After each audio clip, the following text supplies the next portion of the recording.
Hey everyone, this is David Pike, the MotorCity mechanic. Now in today's video, we've got a 2013 Chrysler 300 and it's equipped with a 3.6 liter Pentastar engine. We've got 3 complaints. It's running hot, losing coolant, and the check engine light's on. All 3 are going to be related. And I want to show you a location for a coolant leak that's not that common on these vehicles. It is on other make and models, but not with the Chrysler 300. Nonetheless, I want to show you where it is, and I want to show you a fix that you can do that's going to be permanent and it won't happen again. Make sure to check it out.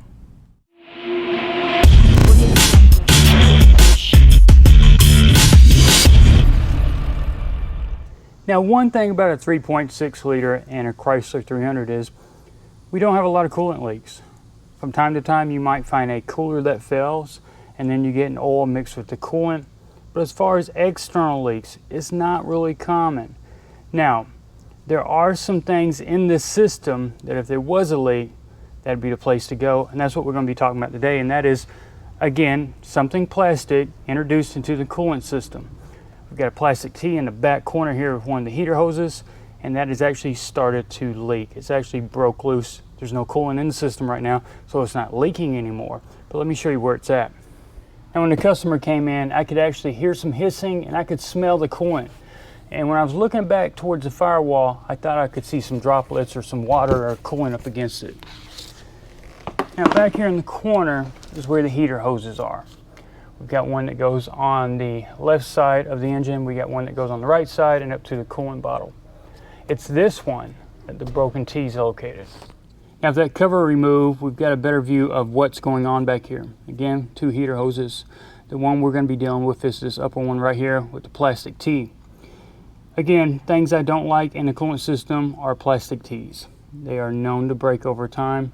They also use a plastic crimp or some kind of sleeve on there to actually keep the hose in place. You can see when I grab this one, that's where the breakage is. That's where the coolant's coming out, spraying on the firewall. That's the hissing sound we got. That's the reason why it's overheating. Now you can replace this hose. Now this hose goes from the firewall all the way to the front of the engine. Again, goes around the right side. There's a metal section, a rubber section, and a hose that goes to the pressure tank. Hose is around 110 bucks. You got to get it through Mopar. And what we're going to try to do today is the same kind of repair we've done on the minivans in the past. Try to see if we can find a metal T to put in line. Don't know if we'll be able to, but it's worth a shot. Save some money. It'll be a whole lot easier as far as the labor time. Otherwise, we're going to have to order something from Mopar that may take a few days. For now, we're going to go ahead and cut this out. We don't have any coolant in the system, so we don't have to worry about crimping anything. We're just going to slice it off. So I'm going to try to reach up in here with these hose cutters I've got. Try to get as close to that T as possible.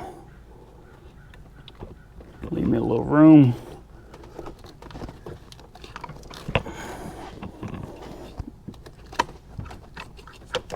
Get one side. Let's go ahead and get this one. And last but not least,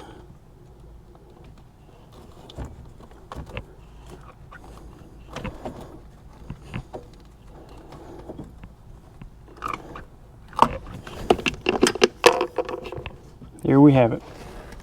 And here's that plastic T up close.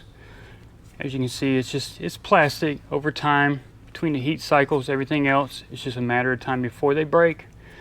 Like I said before, I've never really seen them happen on a Chrysler 300. Town and countries, caravans for sure. But again, it's basically the same design, same material. It's bound to happen. So now that we've got that plastic T cut out, we need to find a metal alternative, something that's going to last forever. Now, there's different manufacturers out there that make repair kits for heater hoses. They make them in metal and plastic. Unfortunately, the one that fits this vehicle, you guessed it, it's another plastic T.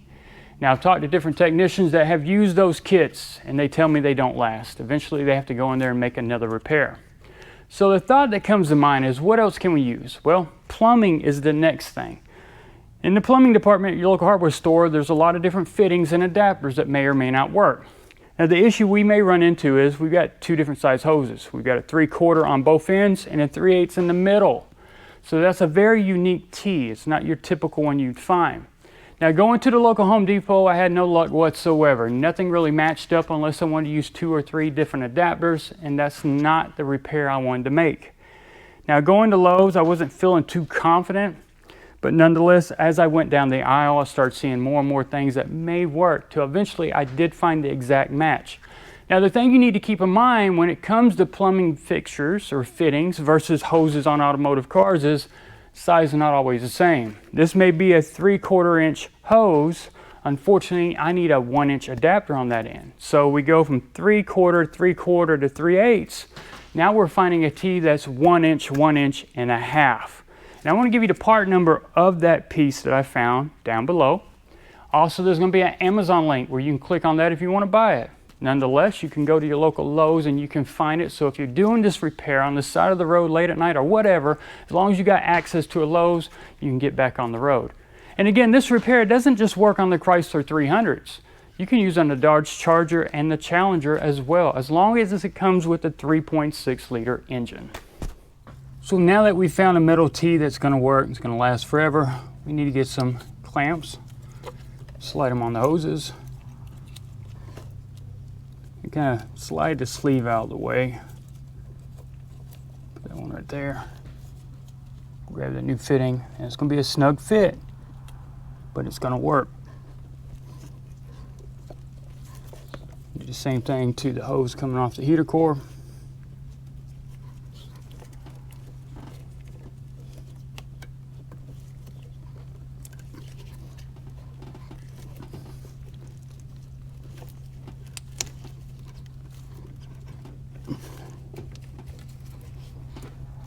We'll go ahead and tighten down these 2.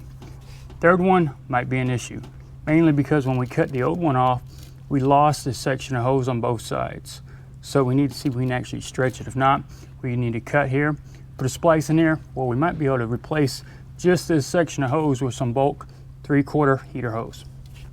Now that I brought up the clamps, we need to make sure when you go to buy that metal T that you purchase some as well. Remember, there's going to be 2 different sizes. Take the old one with you, match it up. Because remember, the original one was molded plastic, the lines are made onto it. We're not going to be able to reuse the clamps on the original ones because there were none. So remember, clamps, metal T, and some antifreeze. Now luckily for us, it looks like we're going to have just enough hose to get on here. Once we got that all the way fully seated, we'll slide the clamp on, tighten it down. At that point, we're ready to go ahead and start putting coolant back in the system. Now the Chrysler 3.6 liter has a procedure for bleeding all the air out the cooling system.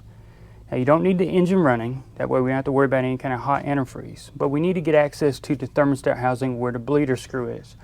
Now if you follow the upper radiator hose, you'll see where it goes into that thermostat housing, which is directly below here. Now so that we can get better access, I'm going to take this inlet boot off the air filter assembly and just reposition it. So that way I can show you a little bit better where it's located.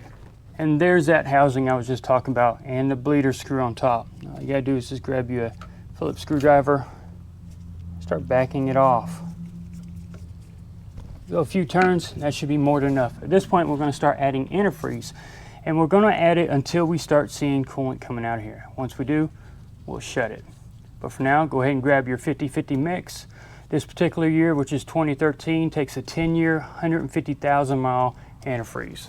Now again, we're gonna do this with the engine off. It doesn't need to be running. Take the radiator cap off and start adding our antifreeze. And we're gonna continue adding until it starts coming out that bleeder screw. At that point, we're gonna shut it, and then we're gonna top off the coolant until we get to the right level. So now that we've got all the air out of the system, we've got the coolant level where it needs to be, we're going to crank the engine up and let it run. We're going to double check, make sure we don't have any more leaks. And then one thing that's really important is we want to make sure it's not overheating, because there could have been damage caused by running this too hot. So we'll test drive it, we'll pay attention to the temp on the dash. If everything's fine, we'll bring it back, let it cool all the way down, and then we'll recheck that level. If we need to add some, so be it. And that right there pretty much sums up everything you need to know when it comes to repairing that plastic joint on that heater hose. All you got to do is go to your local hardware store, pick out the right fitting, get you some clamps. You might end up around $20 plus some antifreeze. versus the alternative, which is the OEM replacement, and you're talking around $120 just for the part alone. Now, if you liked the video, please give it a big thumbs up on YouTube. Don't forget you can find me on Facebook, Twitter, and Instagram. If you have any comments or suggestions about anything you saw in today's video, leave something in the comments below. If you've got a question about a Chrysler, Dodge, Jeep, or Ram, you can also email me at david@motorcitymechanic.com. Last but not least, if you like to shop on Amazon, which pretty much everybody does these days, scroll down and right at the beginning of the description below this video, you'll see a link. Click on that link and make that your Amazon homepage. And anytime you buy something, it'll help support this channel. Once again, everybody, thanks for watching.